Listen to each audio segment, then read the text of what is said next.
everybody. Welcome back to Dubious Knowledge. It is I, your host, one of your hosts, Jason. And with me, as always, I have my co-host, Cori. How are you? I'm doing well, Jason. How are you? I'm doing well. I am surviving the floods. Surviving glad the to hear it. floods that are Been nasty over there. Yeah, it is. I was talking to Riley right before. Well, hey, I had a way to bury the lead. We have Riley on the show this month to talk about Nethys. Yeah. Hey, Riley. Hi, I'm glad to be here. I'm glad you're not flooded. Yeah, I was talking to Riley before we were recording, just talking about how much rain we've been getting and just how insane it's been. And just all the rivers and creeks are just ridiculous. And he was telling me about how balls hot it is down in Texas. We need to take some of your rain. How is it up there in Toronto? It's warm and moist. Yeah. Like a crotch. I'm right by the lake. Yeah. But it's not terrible. Yeah. It could be much worse. Like Fair. In Texas. Fair. Yeah, fortunately I'm not in the wet part of Texas. I don't go to Houston. I don't hang out in the Gulf where it's... Nobody should go to Houston. It's terrible. Nobody should. I was there. I walked out to a Jimmy John's from my hotel, probably 2.5 blocks. I sweat through a shirt. It completely, as if it changed color in the duration it took me to walk 2 blocks, because it was... I think when I was there, it was 95 degrees and 95% humidity.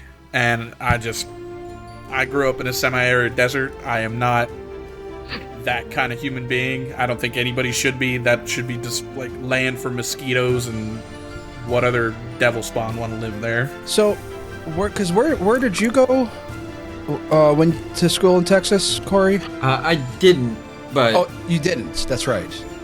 You had family, right? I have family that went to...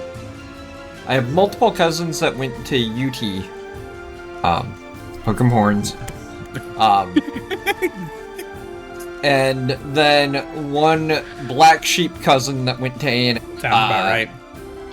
I got accepted at UT, but I was an out-of-state resident, and tuition was way too much. That's a good way to start a 40-minute off-topic conversation whenever I'm on a work call is for some person to say some comment about Aggie football or UT sports or something the engineering school did, and then everybody's got to come with their Texas Tech this and Raiders that and Gig 'em this and Hook 'em that, and it's just it completely derails everything. And I have one uncle who had one daughter went to UT and was a cheerleader, and his son went to A&M and played football. Oof. And I once asked him who he roots for on the day after Thanksgiving, and he said Texas Tech. Yeah, so I went to school in Dallas where they actually hold the Cotton Bowl. Cotton Bowl, and I went to SMU, which we haven't been good at football since I want to say 1985. Well, since you got the death penalty. Yeah, exactly. Which, believe me, when I was there, they did a whole documentary about it, and they're like, we're gonna fix the program and put money back into it. I'm like, isn't that what got us in trouble in the first place? SMU students really can't be bothered with the whole just madhouse rivalry. And I work for a large firm that operates mostly in Texas, and so we do pretty intensive college recruiting, and even the recruiting gets we got the A&M grads that go do the recruiting at A&M and try to get as many employees, and the tech grads go. My direct supervisor is tech. They always go to tech. They rent out a bar. It's a whole thing. We got 3 people from Arkansas trying to recruit Razorbacks. It's a mess. But football season, you got you got to make every meeting like 30 minutes longer than you would expect it to be because everybody's got a fucking opinion. Sorry, we made this a sports podcast, Jason. Yep. Oh, that's fine. I love me some sports, so you know that. You know that. But yeah, we're talking Nethys this month. The all-seeing eye, Mr. 100% focused, unilaterally. I got one thing on my mind, and that's it. Get at him, Mr. I only care about one thing. It's interesting that the like most focused deity is also very like dichotomous, two-faced, literally. All I care is about magic. Two halves. Creation, destruction. Yep. Yeah. I'm gonna save the world and also destroy it. Yeah, let's before we get too much into it, let's have Cori run us through the just the foundational basics of Nethys before we get too deep into the narrative. All right. I can sum it up in one word: magic. What? Huh? But going a little bit deeper, I guess. Nethys is a Gurundi god who holds magic above all things. He gained enough power to witness all that transpired on all planes, and this both fueled his divinity and drove him irreparably mad. And also blew up half of his fucking body, because it's a lot of fucking magic. He's a god of magic, torn between destroying the world with one hand and saving it with the other. The dual-edged nature of magic is cherished by his followers, and is epitomized by his apotheosis. He has one edict, and that is to seek out magical power and use it. He has one anathema, and it is to pursue mundane paths over magical ones. If you can use magic to animate a mop to mop your floor, you better do that. I don't care what Mickey Mouse told you. He has one area of concern, and that is magic. His pre-master alignment in both 1E and 2E was neutral. His follower alignments in both 1E and 2E were everything that branches off of neutral. So neutral good, chaotic neutral, lawful neutral, and neutral evil. His first edition domains, destruction, knowledge, magic, protection, and rune, with subdomains of arcane, catastrophe, divine, defense, education, thought, and words. His second edition domains, destruction, knowledge, magic, and protection. Sensing a theme here with an alternative domain of glyph. He is a member of one pantheon. It is the Words of the Pharaoh. It is a pantheon devoted to abjuration and protection magic, and it has other members Isis, Selket, and Thoth. So a bunch of Osirian / we would know them as Egyptian gods, plus Nethys, who was Osirian before he became a god. His favored weapon is the quarterstaff, because of course it is. His worshippers are spellcasters of all kinds, scholars, and scribes.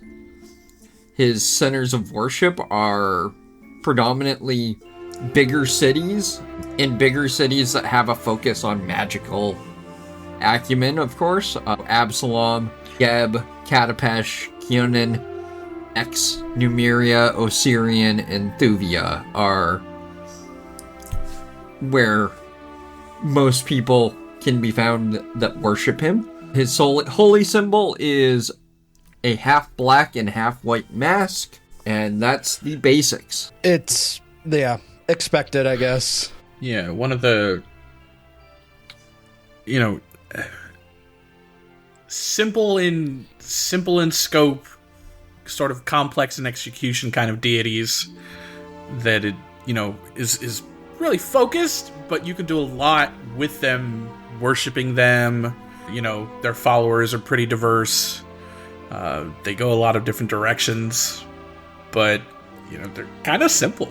One of my personal favorites. Yeah. Cori knows distinctly. There's not a whole lot to Nethys other than use magic. Using any wizard that looks at a problem and says, I have the spell for this, whether he's thinking about Nethys or not, that's a form of Nethys worship. Anytime you can get yourself out of a sticky situation with a magical solution, make your DM sad, trivialize your other party members' skills. That's just the perfect Nethys moment. And it's very satisfying. For me, who likes to play as a wise ass most of the time, I suppose. You don't say. No. What? I actually play a Nethys worshipping wizard, which, ooh, that's so crazy and out there character design. And I thought you play a Norgrimmar worshipping wizard. I do. I play one worship. I have played 3 wizards recently. One worshipping Urgathoa, one worshipping Nethys, and one worshipping Norgorber. The vanilla one out of the 3 is the Nethys worshipper. And it fits very well with, I want to learn, I'm going to put all my feats into learning spells, give me that easy learning, save the money, find all these rare spells, hunt everything down, never have to have, why walk when I could fly? Why, we're not going to unlock that door, I'm going to cast knock. He's never taking the, physical option, and part of that I'm playing as a sprite, which means interacting with the world for him generally sucks because he's 18 inches tall. So I'm just going to use my great mysterious knowledge and powers to make the world bend to my will. And my God, his cleric list is spectacular. Best cleric spells of any Pathfinder 2 deity, in my personal opinion. Getting Force Barrage, Levitate, Wall of Force, Quandary. Yep. Yeah, just getting those are real good.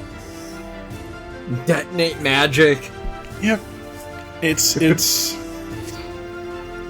and the domains are good. Protection, widely, pretty commonly viewed as a top tier for the cleric that cares about his party. Both Glyph and Magic have fun options for focus spells, more so out of combat, but a good time if you want to kind of play into that being clever. And then destruction is just extra damage. One thing I liked when I was reading the Gods and Magic and Inner Sea Gods articles is Inner Sea Gods talked about how temples to Nethys will generally focus on an aspect of magic, and they will make sure to name themselves in such a way that people know what aspect of magic they are focused on. So, a school or a temple of necromancy in Geb might be the Bone Cathedral. Mm-hmm. And I thought that was neat because, unlike some of the other deities that we've talked about, he does have temples in his centers of worship, but also, a lot of the ones that don't, they're not necessarily a common themed temple. Most deities that have temples, the temples are going to look similar no matter where you go. An Abadarian temple is always going to have a lot of fucking gold. It's going to have a vault. It's going to have shiny shit. No two Nethian temples are going to look anything alike. Down to the point that every temple has its own color scheme. Yeah, he's not big on branding. Now, here's a question, too, that I was thinking. Is since they got rid of schools of magic, what happened to those temples of Nethys? Is it just more the themes of magic and not so much the schools of magic anymore? They still have schools of magic. And right. If you look at the schools of magic that are in player core, you can generally go, that's the one that used to be Evocation, or that's the one that used to be Battle magic Conjuration. Battle magic is Evocation. Yeah, I get it. It's a bit of... Battle magic is a bit of evocation and a bit of abjuration. You know, the boundary is purely conjuration. So, like, there's still those themes. And there are still all of the spells that fell into those schools of magic. It's... So, like... Yeah, the broad term necromancy doesn't necessarily exist anymore. But you still have wizards that focus on raising undead. Yep. Yeah. You're still getting the theming and the purpose of the magic. It's just we kind of in the remaster we've sort of changed away from the labeling, but you know, necromancy whether or not you're calling it the school of necromancy. Yeah, like because like the evocation temple in Nex is probably just a fucking battle magic temple now. Yeah, we need to change a name because of some sorcerers on the beach pulled some shenanigans. Yep. Yeah, it was just a big marketing wave that hit Golarion. Everyone's like, we got to change some terms. You know, those we're damn sorcerers on the beach. I 100% believe it to be feasible just in lore because, you know, the school I went to loves to do rebranding and then they come and ask all the alumni for money. And so, you know, same thing with any, you know, I don't go to church anymore, but I know they'd love to, like, put out new media and ask for more money. So, you know, hey, if my Gebite temple is like, you know, we're not necromancy anymore, we're just, like, House of the Spooky shit, you know, we're asking for a 15% tithe to, you know, get the signs changed. We're still raising skeletons in the basement. And in the courtyard and all the other rooms in the temple, because that's what we do. But yeah, we talked about he's Osiriani, and yeah, he just basically studied magic to the point where he literally opened the fabric of reality. Like, quite literally, just studied magic so goddamn hard. He was such a nerd about it, and his nerdity just ripped open the fabric of reality and revealed to him the literal secrets of creation. That is how he became a god. Like, it's just that simple, guys. That's all you got to do. Yeah. Just look hard enough until you understand literally everything at the same time. Half your body will explode and you ascend to godhood. And you'll tear your mind in half. Don't forget that part. True. You get half your brain. The other half is, you know, but the other half, the good half, is woo. It's firing on all cylinders. I like to think of unified theory as like the first step, like that Nethys took to make him, you know, sort of, you know, that first step to being a god king wizard, where at first he was like a king wizard, and then he just, you know, I unified the theory, and then I unified the magic, and transcended without having to do a trial. Want to say two gods? Him and Rory? Yeah.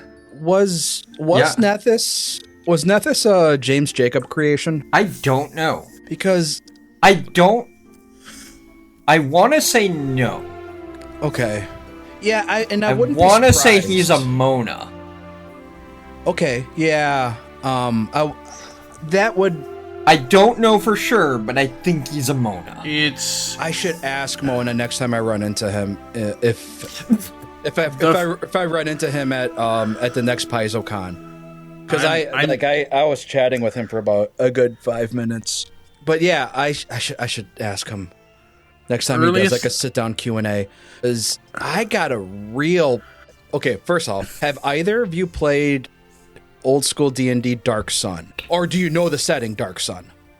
Yes, I am aware of the setting. So you know, like the wizard kings, and they literally siphoned magic from the world and are hoarding magic. Mm-hmm. Do you get that same vibe from Nethys? I definitely do. I think there's some... I don't want to say control issues, but definitely like there's a vibe of he has so much power and control that part of this comes through in like he doesn't really have a lot of conflict with other gods, and a lot of the gods just like they piss each other off. They'll fight with each other over small things, squabbles. Nethys, for the most part, is he'll do magic with other gods. He'll do anything that sort of advances magic for the other gods, but the fact that nobody fucks with him makes me think he's kind of like S tier in power, and I think part of that is like he's got a stranglehold or some understanding of like the source of magic that nobody wants to fuck with him, in sort of a like don't fuck with Pharasma because she's got her grip on the way the life works. I will say that he gets along with just about everybody, but there's one god in particular Inner Sea Gods called out his relationship with.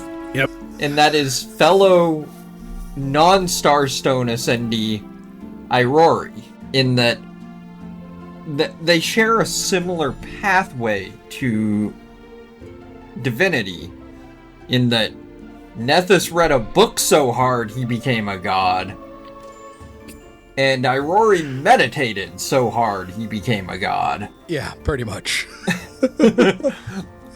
And so they're two sides of the same coin, which is also very Nethian, in that Nethys represents the mental side of achieving divinity by being perfect, while Irori represents the physical side of achieving divinity by being perfect. Nethys is intrigued by this in such a way that he both greatly respects Irori, but also wants to dissect him to see how he ticks and figure out how he did it.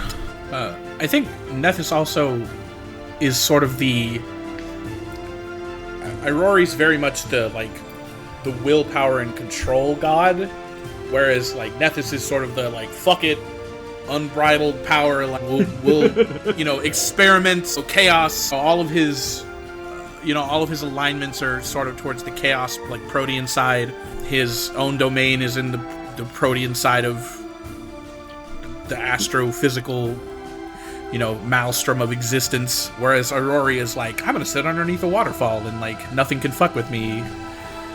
I imagine Nethys probably like irritates the shit out of him.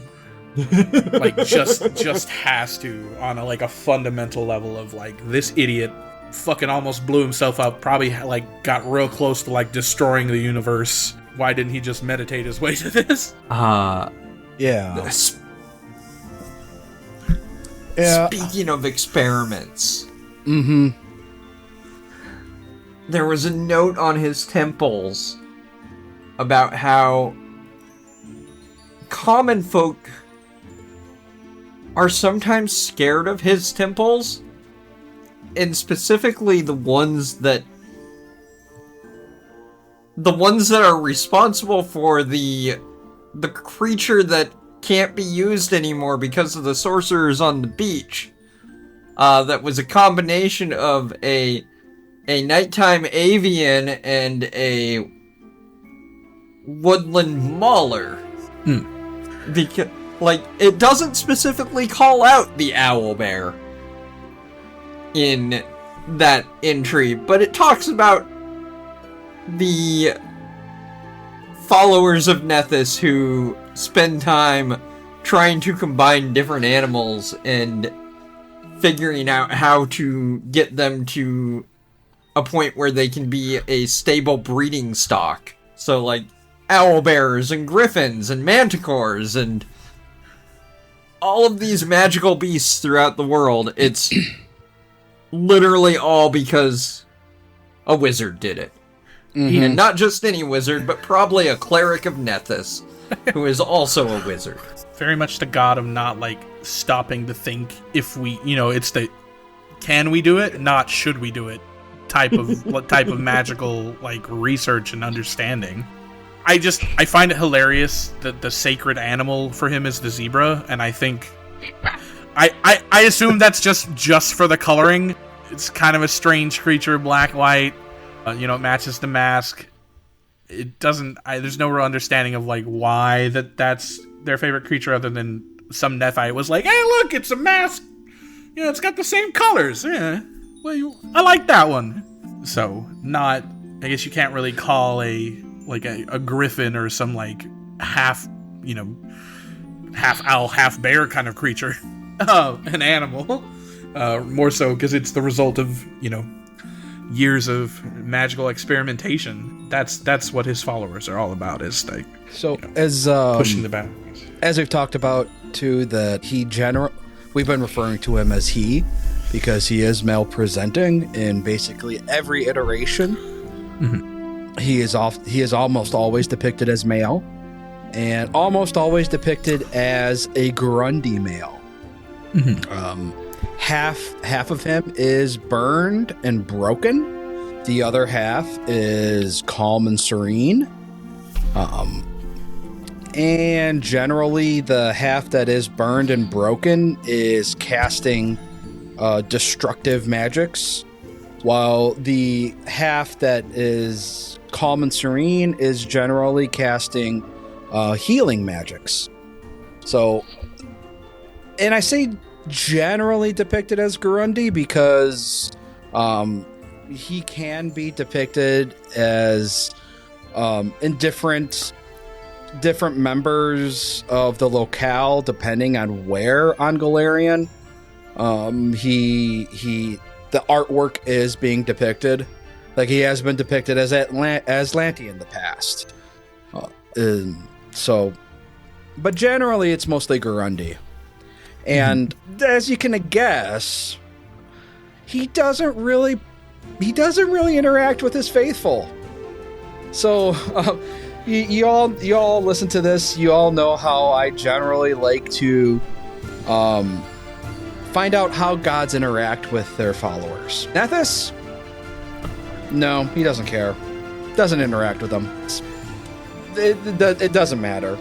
He's not known to show any kind of favor or wrath to any of his followers. No divine intervention whatsoever. He's too busy studying his magics. It does say that if a region or government bans magic, he expects his followers to fight against that, but he will never actually call them to do a crusade.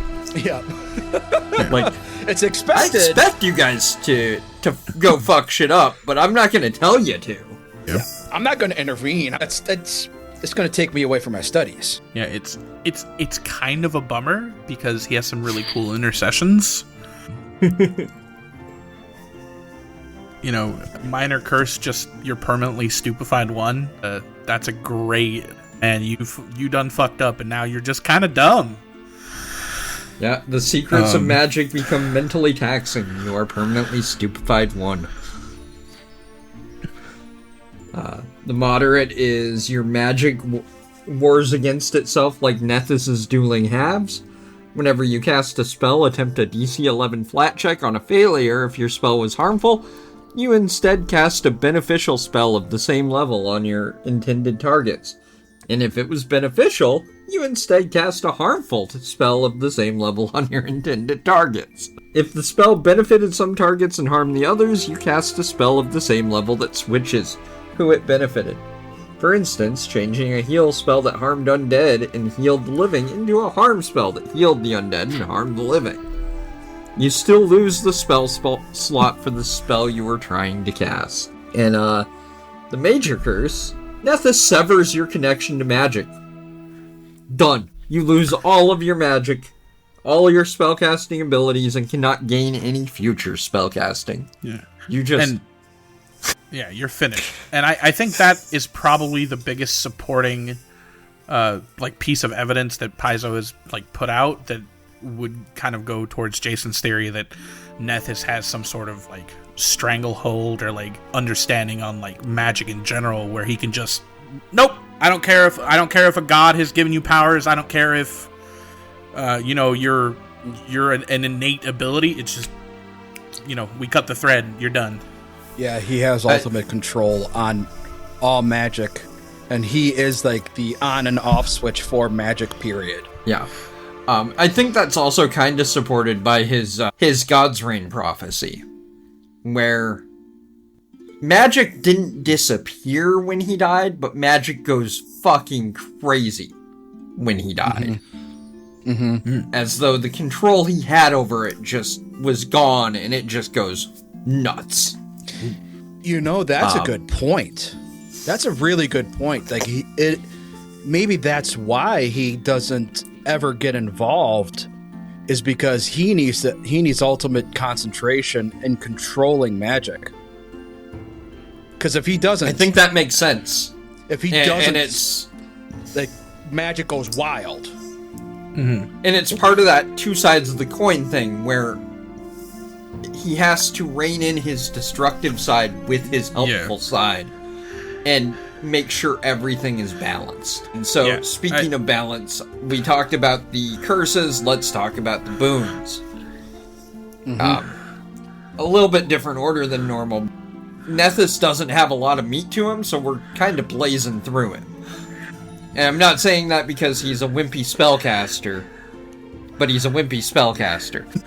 His minor boon is that he casts a powerful spell to help you in a pinch. Once Nethys casts a spell one level higher than the highest level spell you can cast. If you can't cast spells, Nethys casts a first level spell to help you. Not a super great minor boon, but Situationally spectacular. Yeah. If you need water breathing comes in real clutch.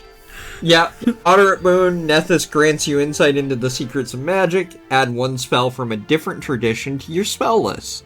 You must still learn it or add it to your repertoire as normal. Fucking useful. Yeah, for real. For real. Major boon, you are granted supreme magical knowledge and mastery. If you are a prepared spellcaster, you can switch out one of your prepared spells for another spell you have prepared in that slot. If you are a spontaneous spellcaster, you can switch one of the spells in your spell repertoire for another spell you could have chosen instead. In either case, you make this switch by using a single action which has the concentrate trait. If you are neither prepared or spontaneous, Nethys won't grant you his major boon. Yeah. So you only get the good stuff if you're already doing God's work. And by God's work, I mean just magic.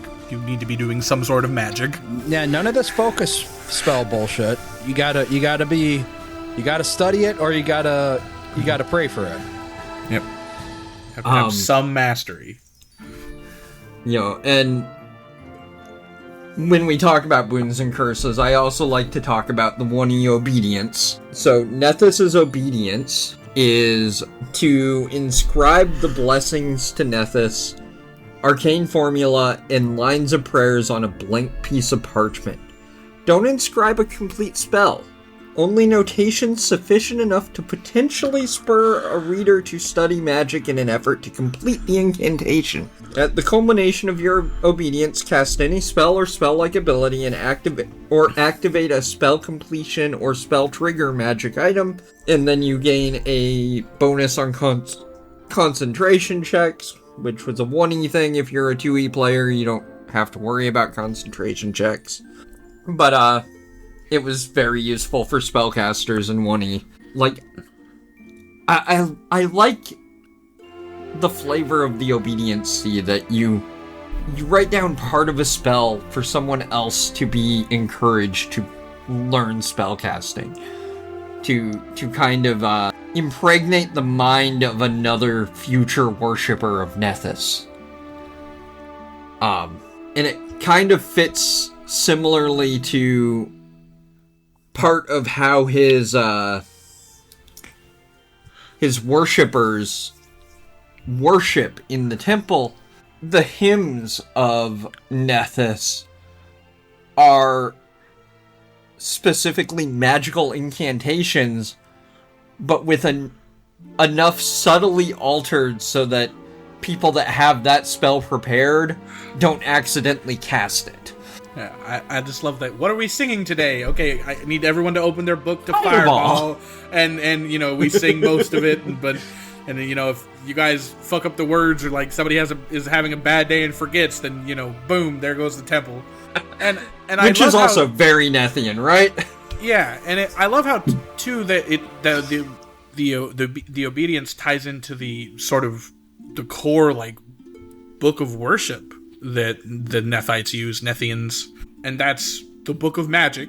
I don't know. I see some use of the term. I see some more use of the term secrets of magic and sort of Pathfinder 2 stuff. Just because that's the book of sort of the Pathfinder 2 book of magic. But it's a primer for a wizard, but it's full of like contradictions and like you need to like. It doesn't just say like here's how you cast, magic missile or force bolt. What are we calling it now? It doesn't Force barrage. Force barrage. It doesn't depict things very clearly. It has, here's how I figured it out. Here's how this other guy figured it out. I think he's stupid because, realistically, the interference from the, this magical force is causing it to do this. And, you can't just say the word, there's all these different approaches to getting magic done. And it kind of reads like, it reminds me of like, back in like the early days of science, when especially in like Darwinian era, where all these naturalists are going out into the world and saying, hey, I found this finch and I think it eats this nut because it has this beak and I think it evolved to this. We're starting to figure out evolution, and then people just show up and they have their own theory and just fucking bash the shit out of it because they think you're the dumbest thing that ever walked the earth, and they'll write a whole like the equivalent today of like a 2-hour YouTube response video that says like, in your salon, when you were doing science, of like why your theory's the stupidest thing they've ever heard of. And then all of that stuff gets published in the same book by the like whatever society that they were a member of that says, here's the findings of our like researchers. And it's just like, well, half of it says this and the other half says this. And they both of these guys obviously hate each other. Here, next generation, I need you to learn from this fucking document, and I love that because it works for people who are interested, because there's information in there, but you can't just kind of like laissez-faire passively get into it. You have to think about what you're reading. You have to form sort of your own opinion, and I think that's very Nethian. You got to figure out, magic is to be shared and everything, but at a certain point, it's figure it out yourself, you dumbass. Like, I figured it the fuck out, you need to too. That personally feels like really good to me for a character that's, getting in there and going like, hey, I'm trying to learn, I'm a wizard, I'm not, asking some terrible creature for dark powers, or my dad didn't bang a dragon. I gotta fucking think hard and like figure shit out for my own sake. And I think they really, the Paizo people did a really good job of making the wizard god sort of reflect that, I need to figure shit out for myself attitude that is sort of core to wizards. And really, realistically, this is the wizard god. Okay, but he's also the sorcerer god. Yes. And he's calls like, out that people that sleep near his book spontaneously get spellcasting power. And it's just, it's like, you could work for it and you can support it, or like maybe your dad will work for it and you make a donation and you get into the temple and you don't have to work so hard. You sleep with my book under your pillow. You gain magic by osmosis. Yep. I did some of that in school. Sometimes it works, sometimes it doesn't. It's very satisfying in how broadly he can be interpreted and how like widely he can be applied. I don't feel.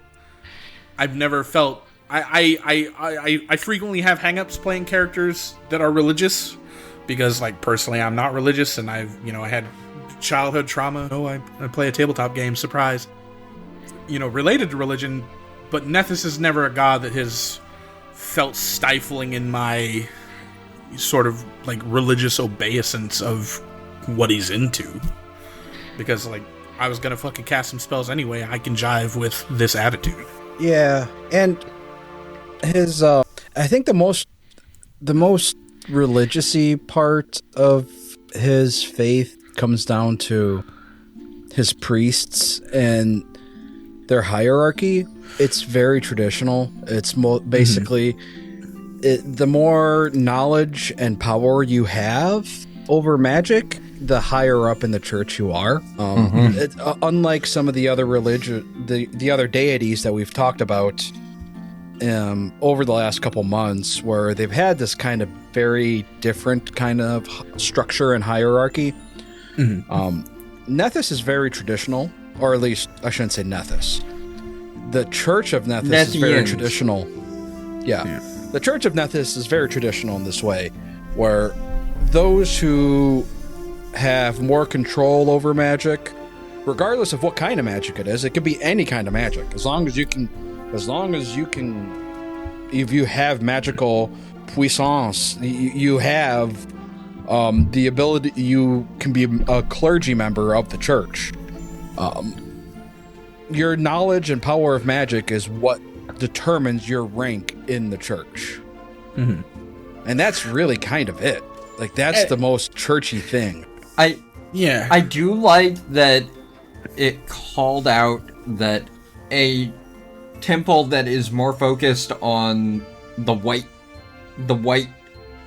side of Nethys, the protective side of Nethys, is going to focus on your knowledge of magic to determine your rank, whereas a temple of the scorched side of Nethys, the destruction portion of Nethys, is going to focus on your raw power.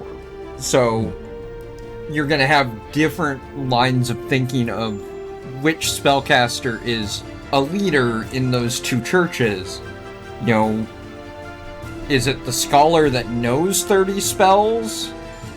Or is it the guy who can cast a heightened fireball? It's sort of it's the kind of structure I would consider like inherently problematic in most situations, just because, you know, usually when you have that kind of like rise to power being the primary like controlling force, you get the like biggest assholes that like are willing to push, you know, instead of like raising people up or pushing other people down. And if it was a church that was more focused on like political intrigue, or if it had goals, you know, sort of like, I guess, goals aligned with a particular set of morals or like actions or, you know, people's, races, places, things, where there was some reason to, you know, really do some sort of oppression or, you know, just be a bad actor in a large scale, I could see this being like a very problematic church. If an Abadarian church wants to go full evil, they can cause a lot of issues. I think with a Nethys church, the kind of people that are attracted to Nethys are probably not so politically motivated. I think, you know, anyone who's like a true Nethian is like, you know, I could, you know, oppress a nation, but that's gonna get in the way of my like getting better spell power. So the only time it's going to be really problematic is when there's like somebody who's like, well, I figured out a spell that lets me sacrifice a nation, and, you know, then I can have all their, you know, spell power, and then then we get some moral ambiguity and go, you know, it's, you know, we don't really have a moral direction as a Nethian church apart from do magic, and that guy's about to do some magic, so, you know, maybe killing, you know, a whole village to gain a 10th level spell is worth it to a Nethian church. You know, maybe not. It's kind of one of the religions that, or kind of one of the gods that isn't really going to care one way or the other. Yeah. Yeah, I can see that. It's an easy, I shouldn't say easy. It's a good deity to worship when you have a character who doesn't want to have any kind of moral compass. You want to play a character who is essentially true neutral on almost everything, and you have a primary focus of magic being your driver. Mm-hmm. This is like Raceland. This is Raceland from Dragonlance.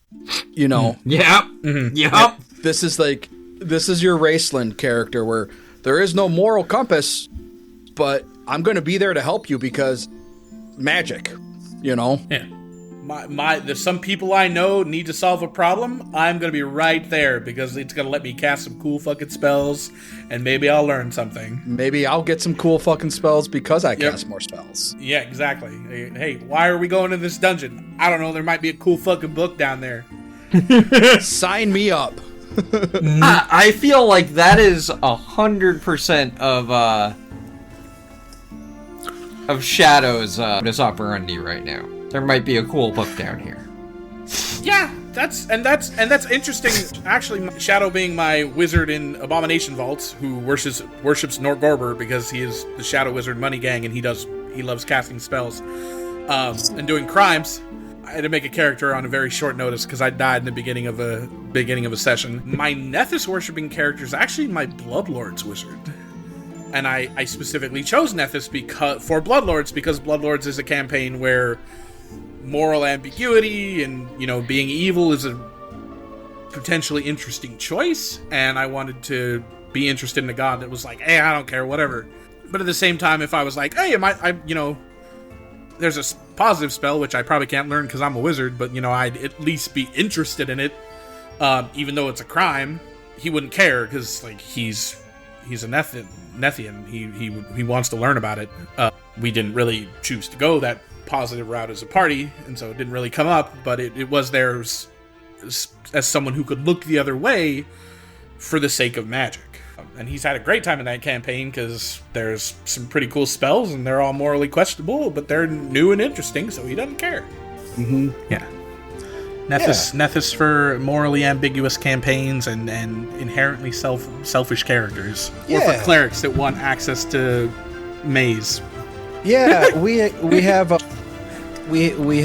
in our Rise of the Rune Lords campaign that Cori's running us through, we have a Nethian champion, which is really fascinating. Mm-hmm. So Yeah, it's a really kind of fascinating character, but it works alongside a Nethian wizard. Okay, yeah. Mm-hmm. So two Nethians who are and it works because this is a Rise of the Rune Lords campaign, and the main drivers to find out more information on the Thessalonians. You know, magic. Yeah. Ancient magics. Like, what? I'm there. Yeah. Sign me up. I love the dynamic of our Nethian wizard and our Nethian champion because they are school rivals.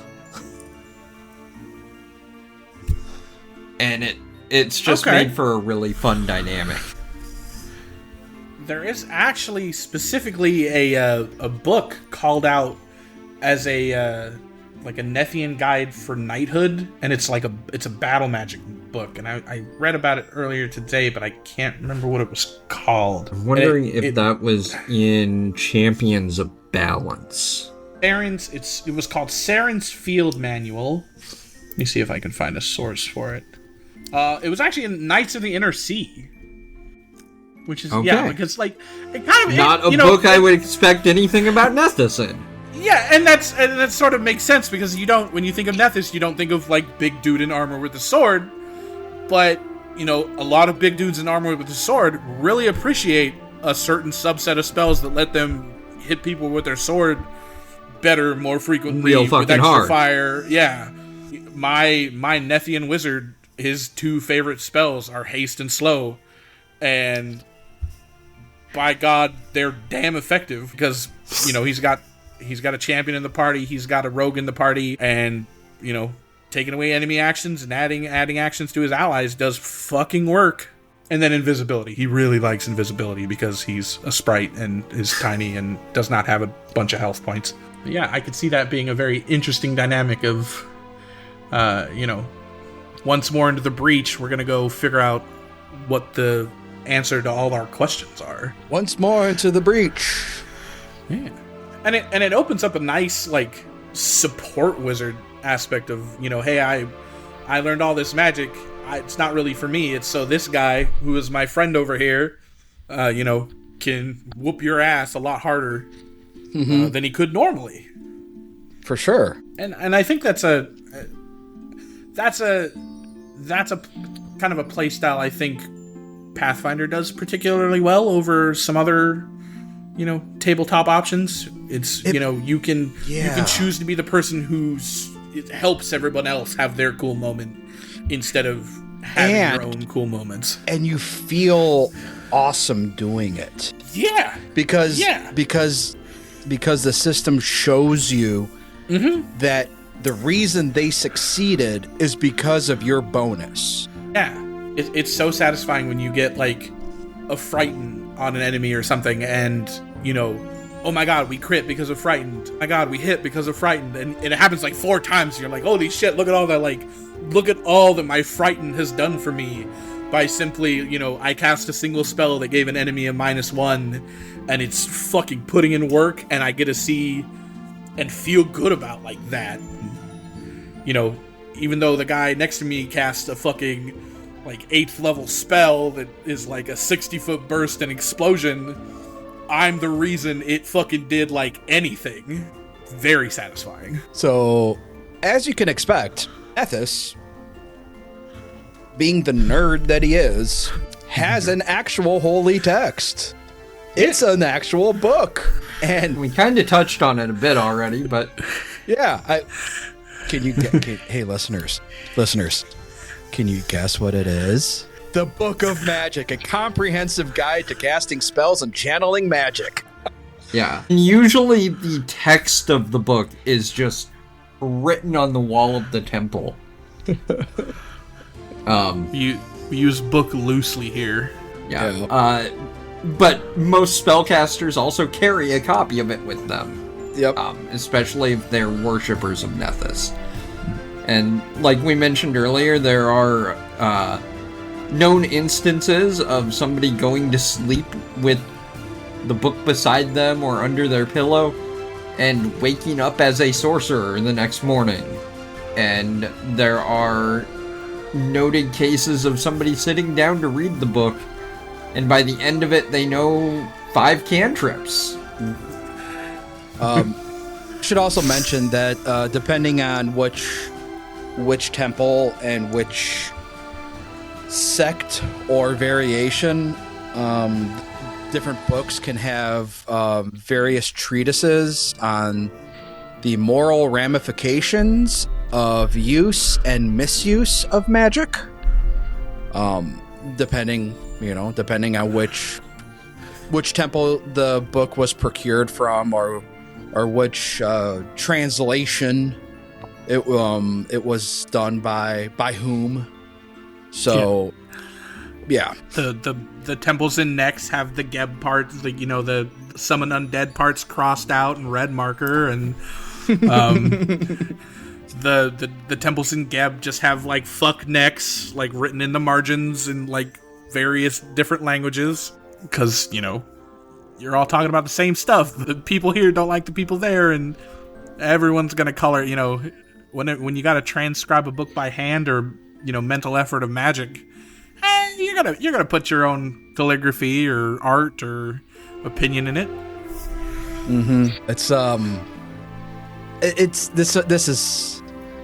This is always fun because I always go back to AD&D and the old school idea of having multiple copies of my wizard spellbook, and of course, crapping my wizard spellbook with magic runes, because I don't want that shit to get stolen.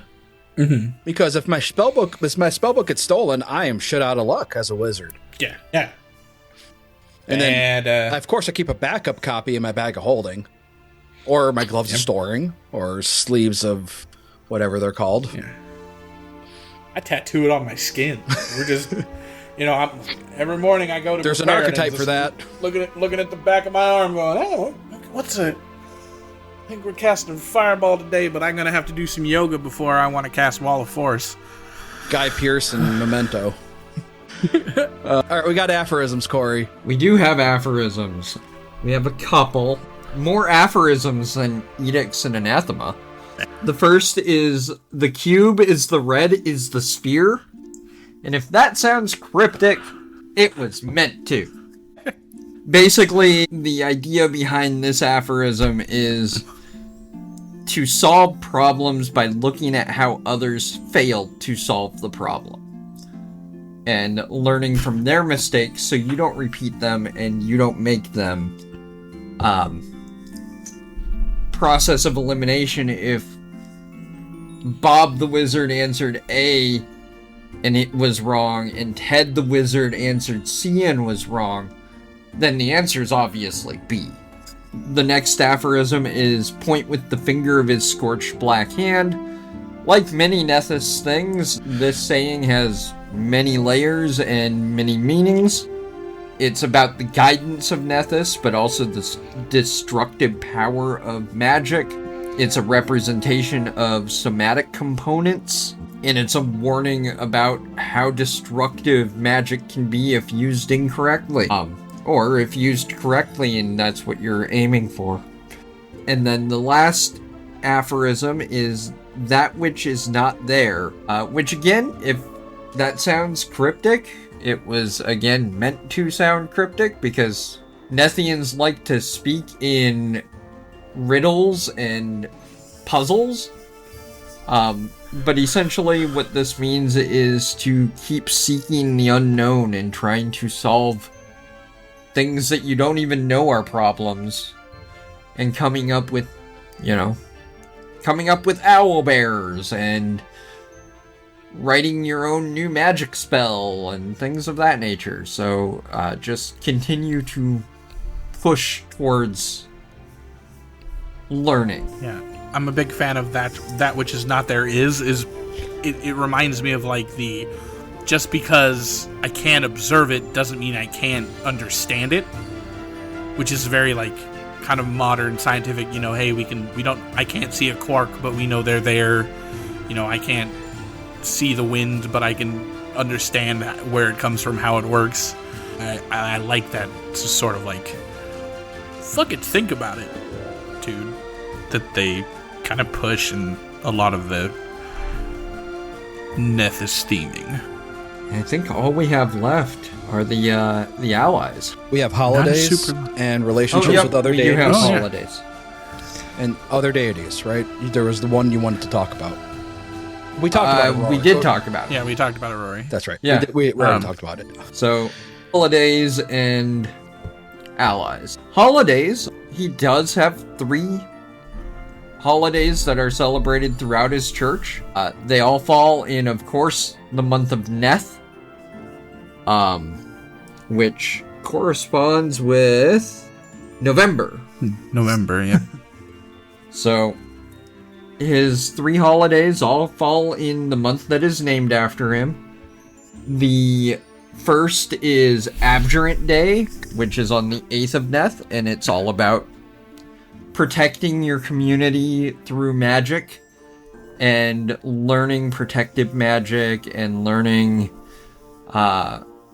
and teaching others how to protect themselves with magics. You're teaching everybody the shield cantrip and mystic armor and to counteract that, on the 18th of Nethys, Neth. of Neth, sorry.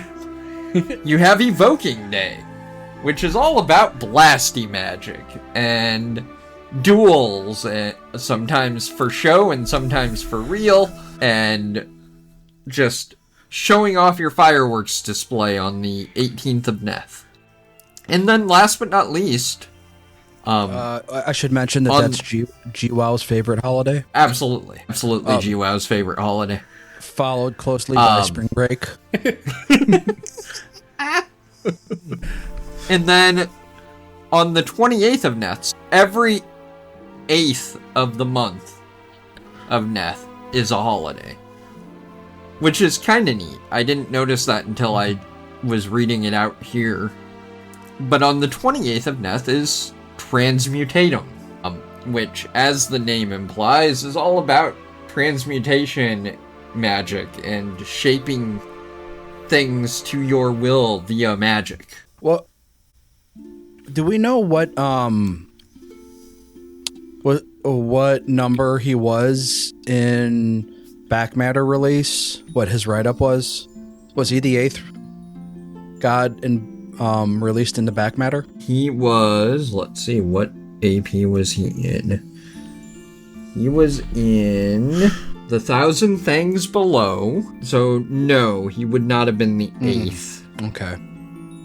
Because that was part of Serpent Skull. That was book 5 of Serpent Skull. Okay. So, by then you'd already had 2 for Rise, 2 for Curse, 2 for Second Darkness, 2 for Legacy of Fire, 2 for Council of Thieves, 2 for Kingmaker, and I think Serpent Skull was after Kingmaker, so...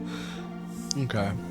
Yeah, I kind of want to go back and try to pick out the theme of 8 now. Huh. It's making me want to go back and... Yeah. I can tell you right now what it is. What? Okay. It's something that doesn't exist anymore in in Pathfinder products. Yeah, okay. But what is one thing that there is very specifically 8 of? Schools of Magic. Yep. Yep. Yeah, got it. Yep. Yeah. Yep. Did we talk about his realm? A little bit. Riley it. said that it was in the Maelstrom. Yeah. It is. It's just a bunch of wizards' towers. Yeah, a bunch of wizard towers on an island floating through the chaotic abyss, or chaotic nonsense that is the Maelstrom. With Besmara's ship just kind of sailing by every now and then. I think it specifically calls out that his tower, like his primary residence, is the biggest tower in the middle, where he can look down upon the rest of his realm. From that sense of wizardly superiority, which that's why you build the wizard tower, is because you're kind of above everybody else. Yeah. Huh. Yeah. All right. Planar allies, I think. Then that's all we got. Yeah. Nethys is just... We have no spoiler corner. Spoilers, there are no spoilers for the guy who doesn't get involved with anything. Because he's too busy keeping magic in check. In check, yeah. It does specifically call out that he does not support any magic to break out Rovagug. Yeah. So that's kind of his one magic line in just about anything. Yeah, that's the Except that. Yeah, and especially as someone who's I am both the creation and the safety and the destruction of the world, but not the Rovagug destruction of the world. We're gonna, we're not crossing that line. If I'm gonna destroy the world, it's gonna be through magic, not Rovagug eating everything. So his planar allies, go figure, they all are involved with magic somehow, some way, some form. What? Who could see that coming? He has the most aptly named trumpet archon of all time. Which you wouldn't expect a trumpet archon to be a servitor of Nethys, because archons are generally lawful good. Nethys is neither lawful nor good. But, Bard, the unique female trumpet archon, is one of his servitors. She is a trumpet archon that wears a silvery mask, and is all about magic. Go figure, with her name being Bard. She is all about music being magic. Then he has Takarl, who is a lich, but a lich that looks mostly human other than his all-white eyes and skeletal forearms. So he's a lich that perfected the magic of lichdom to a point where he's almost unrecognizable as a lich, which is kind of neat. And then there's Yamasha, who is a unique succubus that is hawk-winged instead of bat-winged, and neutral instead of chaotic evil, and she is a master of conjuration and enchantment magic. They describe her as sinfully beautiful, as all succubi are, right? Yeah, right. That doesn't make her unique among succubus kind. The Hawkwings make her unique. Exactly. Exactly. Yeah. And then, last but not least, Harold is... This is super cool, by the way. This is a really cool Harold. Arcanothane. She appears as a woman-shaped cloud of swirling energy. And is a supernatural creature created in a moment of lucidity by an insane, omniscient god. I wonder who that could be. The Arcanothane is often left to her own devices when her master doesn't want or need her, which is most of the time because he's busy keeping magic in check. And she wanders Golarion in the plains searching for new sensations and meaning to her existence and to that of the multiverse. She's lonely and welcomes those who would speak to her as part of a normal conversation rather than an attempt to get information. Her affection for animals is related to this. They are simple creatures who make no demands of her, and her habit of animating giant bears, lions, and other animals out of earth, stone, or wood represents her respect for animals, and she has known in the past ages. The Arcanothane understands she is foreign to mortal life and mortal needs. She enjoys experiencing new aromas and tastes. Someone wishing to get on her good side should bring her strongly scented flowers, a tasty meal, or some other physical object that may be new for her experience, even if humans would think it stinks or is inedible. It's so cool. It's such Bring a her cool some idea Malort. for a herald. It's just like... Bring her some Malort. No. God. Oh, yeah, it's just like this sentient swirling cloud that's shaped Of pure like magic. a woman. Yeah, this cloud of pure magical essence. And it means nobody harm. It's just like, hey, I like things. I like animals. I like smells. I like tastes. It's just so cool. It's such a cool idea for a herald. It's we have all these Nethians, like the material experiencing magic, and Nethys manifested magic to experience the material. Exactly. Yeah. As a herald, and I honestly think he might have been trying to make like a wife or a partner or a paradigm, and it just didn't maybe work out all the way. Sort of in a like, hey, I'm at the peak.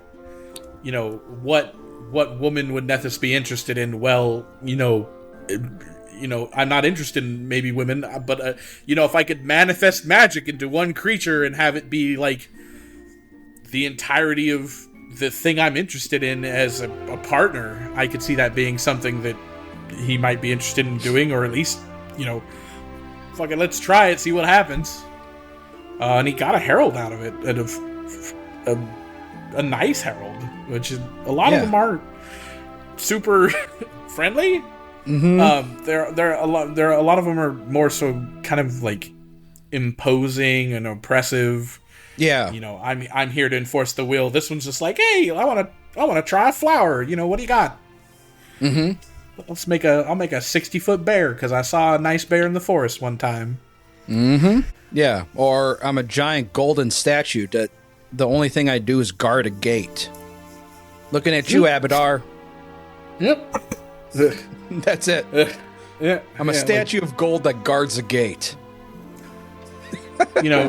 One of his pinnacle, one of Nethys's pinnacle creations being something that is just, going out there to experience the world is probably one of the better takes on him as a creator, as a person. A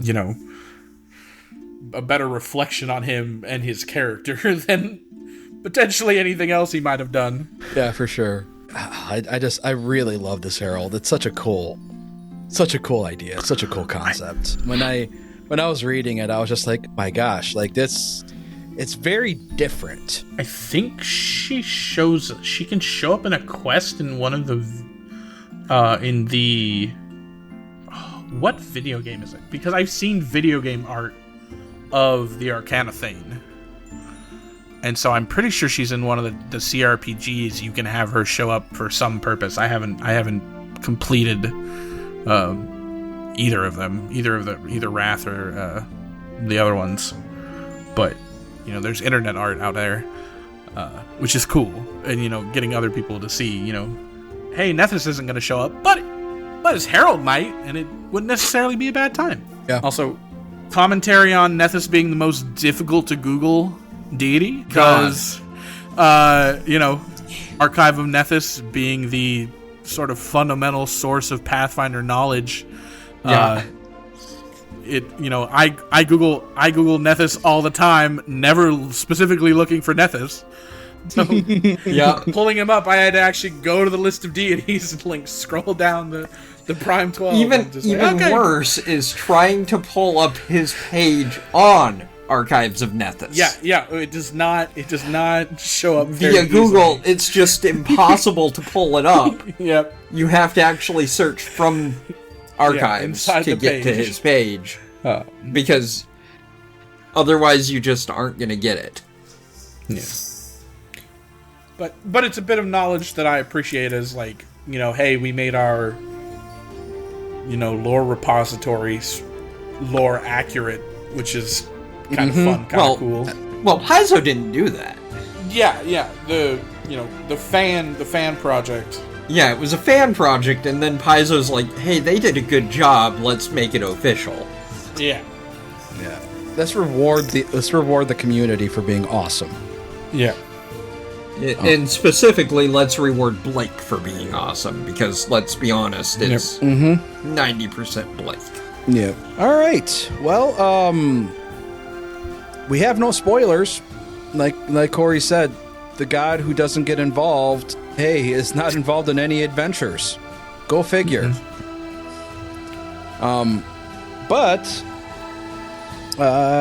what we can tell you is that next month we will be talking with a cast member from Find the Path, who will be joining us to specifically talk about the Inheritor. And if you are a fan of Find the Path, you probably already know exactly which cast member. His Discord screen name is Iomede Knight. It is, of course, Ross, and I'm super stoked to talk to him about one of my favorite deities in Pathfinder. Yeah, so we'll be coming back next month with the last of the Starstone Ascended Gods. And I think after that, we only have 3 left. And we will be wrapped up. We're getting there. Yeah. We will be wrapped up with the core 20 and plus Erasne. So, yeah. It's getting there. Then we have a bunch of minor deities that we promised our guests that we will talk, because we want to thank our guests for joining us. Well, we still need to talk to Ross about what his minor deity is going to be. So we'll find out from him. But until then, Riley, anything you want to share? No. Yeah, thanks for having me. I look forward to hearing about Iomede. I definitely don't run into them with Cori ever, being in one of Cori's games. Certainly not an Iomede focused game. So I know I'm very aware of the love there, and I'm very excited for that episode. I'm passionate about some deities, but not on the same level. All right, Cori, anything you want to share? No, I'm just really excited for that one. It will have a very large spoiler corner. Yes. Oh yeah, absolutely. That one's going to be a hefty spoiler corner. Holy moly. Yeah. That one's going to be a big one. I think we had a huge spoiler corner for Pharasma. Mm-hmm. Yep. Yeah, this one's going to be another big one. Oh, we had a pretty big one for Urgathoa too. Yeah. Yeah. Oh yeah. This one's going to be another really big one. So probably the biggest of the good gods. Yeah, probably. Yeah, I can't think of any other ones, but yep. All right, and then for me, I think the only thing is that if you're not listening to the main show, you should check us out because we are wrapping up book 2. I think we are about 2 or 3 episodes left to record, and then we are done with book 2. And we are on to book 3 of Jewel of the Indigo Isles. And let me tell you, book 3 is holy moly. If okay, how do I want to equate this? Book 3 is like the most action-packed adventure that I have. Like, it has the most like crazy action set pieces out of it's wild. Let me just put it that way. So I'm not going to spoil it, but it is wild. The set pieces, the action scenes, it's nuts. So perfect time to catch up. Awesome. All right. I've been taking time off my book load to catch up on my podcasts, and I'm loving getting back into it. So yeah, very excited. It's crazy, man. It's crazy. You guys are in for a wild ride. All right, folks. Take it easy. See you next month. Have a good one. All right. Bye. Bye.